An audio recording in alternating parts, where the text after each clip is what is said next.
अस्सलाम वालेकुम गाइस, उम्मीद है आप सब अच्छे होंगे। आज हम जा रहे थे जना पार्क, तो फिर ये होती है समर पार्क की सड़कें। मैं आपको वहाँ पे जाके झूले भी दिखाऊंगी और ये भी दिखाऊंगी कैसा होता है। अल्लाह हाफिज़।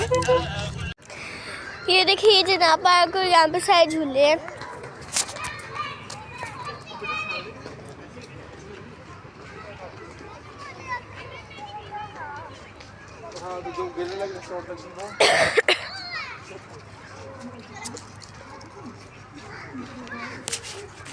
ये देखिए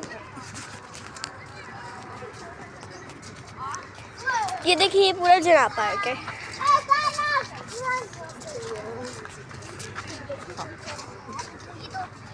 ये देखिए कितनी अच्छी रेलगाड़ी है।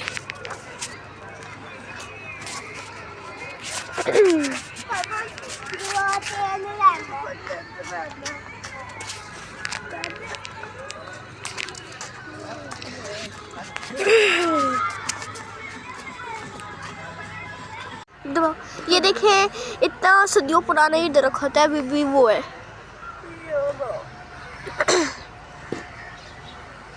ये देखिए गाइस कितना अच्छा रोबोट है और यहाँ पे रेस्टोरेंट खुला हुआ है, यहाँ से आप कुछ भी खा सकते हैं।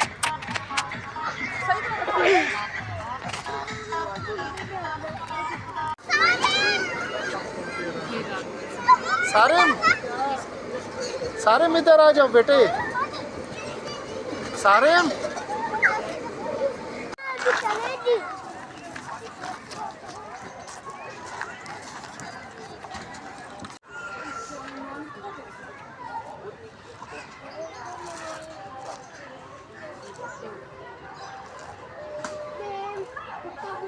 कितना छोटा है।